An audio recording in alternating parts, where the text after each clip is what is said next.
The cross-stitch picture. Up until the time I was 8 years old, I was an only child.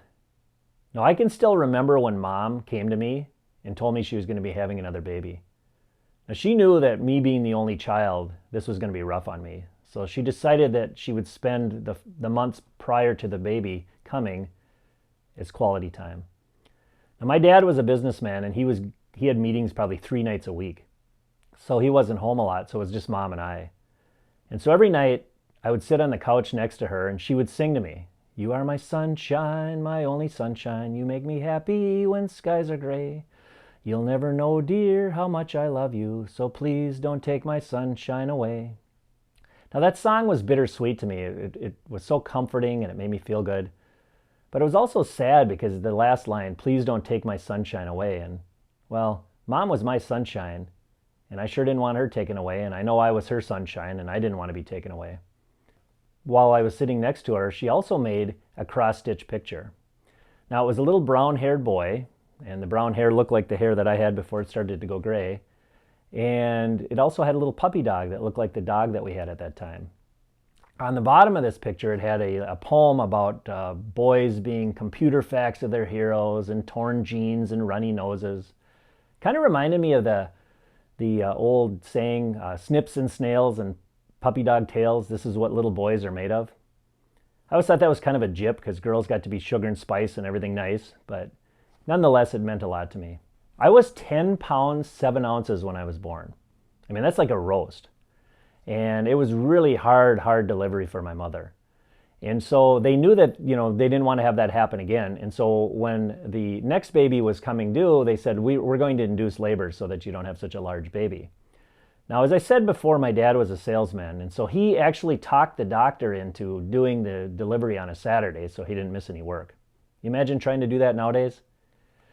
So he did that, and we lived 30 miles away from the hospital. So I was excited. Not only was I going to have a new, hopefully, baby brother, but I was also going to get to stay in a hotel room. And so we were at the hospital, and the baby was born, and Dad went out and got us food, and we ate, and everything was good. It was a baby boy, so I had a brother. I was so excited. And that night we were at the hotel room. I remember watching this Jerry Lewis movie, and I fell asleep, and all of a sudden in the middle of the night, the phone rang. Now, as you know, there's nothing good happens when the phone rings in the middle of the night. It's either a drunk dial or there's bad news. So my dad got the phone, he answers it, and he says, "I'll be there in a second." He just said, just go back to sleep, everything's okay. So I went back to sleep. The next thing I remember is I hear Dad rattling the keys in the hotel room, coming in, and he was standing there with a man who had a pastoral collar on. He was a Methodist minister, and the two of them explained to me that my mom had some internal bleeding, and they had to do an emergency surgery, and she died. Now, I understand my dad was, distraught at that moment, so he really didn't, tell me all the details of what happened, and so people started to kind of fill in their own blanks, and the story that filtered down to me was that my mom had eaten the night before, not expecting to have surgery, and she did have surgery, and then so when that happens, if you've eaten, sometimes you'll vomit, and so the recovery nurse was supposed to be watching her, but instead of watching her, she left to go have a cigarette. My sunshine was ripped away from me because some lady had to have a smoke. So I always thought I had a normal childhood. I was in sports, and I had friends, and I did all kinds of things, but I was also angry because this woman, this beast, had taken my mother's life by going out to have a cigarette. Well, years later, I got engaged, and we were in premarital counseling with the pastor, and I told him this story, and he says, "Wow," he goes, "that's a powerful story." He said, you should go see if you can, maybe talk to that nurse or the doctor and, just kind of, clear things up.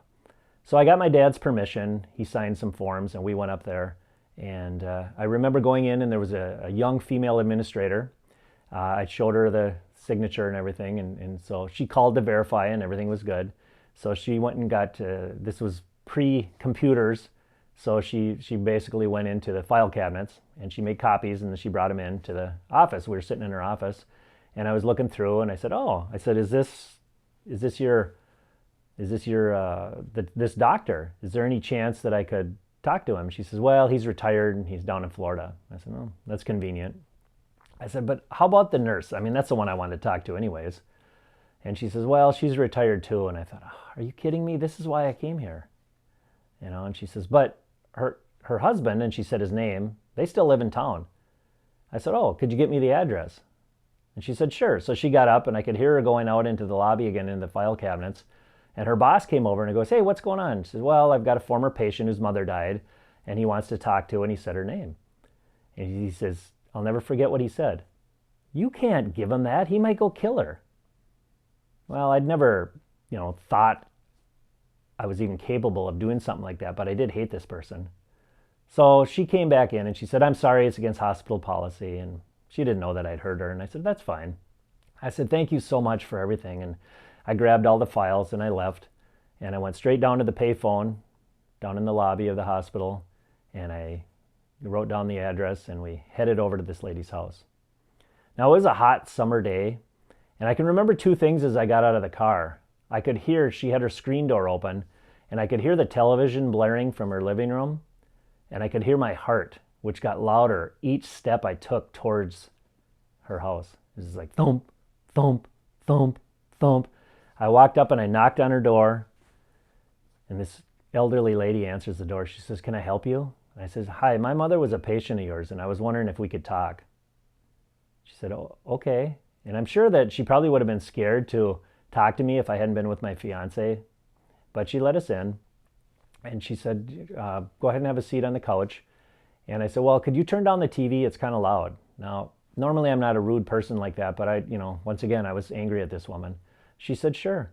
So she turned it down and then I handed her the files. I said, you want to read these? And so she said, sure. And she started looking through them and she kind of shook her head. And I go, you remember this? And she goes, of course I remember this. She said, in the 20 years that I worked anesthesia, she goes, we lost one mother from the maternity ward and it was your mom. And then she started crying.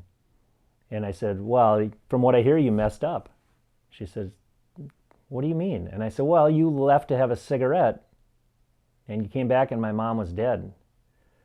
And she looked at me and she says, I don't even smoke. And then I saw this tear coming down her cheek and it was just like this baptism.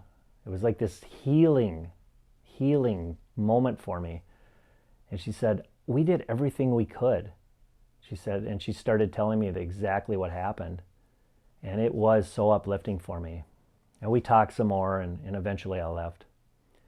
Well, a couple months later, the wedding date was getting closer and my dad had remarried and my stepmom called me up and she says, hey, she said, I was wondering if you want to come over some night and take some of the heirlooms of your mother's. You can have some, your brother can have some.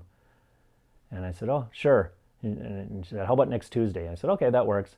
And then she says, hey, you can have anything you want, but your brother wants to have that one cross-stitch picture, the one with the little brown-haired boy and the puppy dog. She could just well kick me in the stomach with those words. I said, okay, and I hung up. And I remember thinking about it, and I thought, man, how can I give that up? That's mine. Mom made it with me. But then I thought about it, and I had 8 wonderful years with my mom. My brother got 1 day. And I have all these memories, and my brother had nothing. So I had to let him have it. And what was cool is I used to come back to the house, and while he was in middle school, high school, I'd walk in and I'd look at pictures of girls on his wall, movie posters, taekwondo belts. And then there's this picture with a brown-haired boy and a little puppy dog. And every time I saw it, I knew that Mom was there with him. Hey, thanks for checking out my clip. If you want to hear the end of the story or hear some more stories just like that, please feel free to contact me for bookings at my website, norskstoryteller.com. You can email me at chadfilley@yahoo.com, or you can call me at 763-742-3851.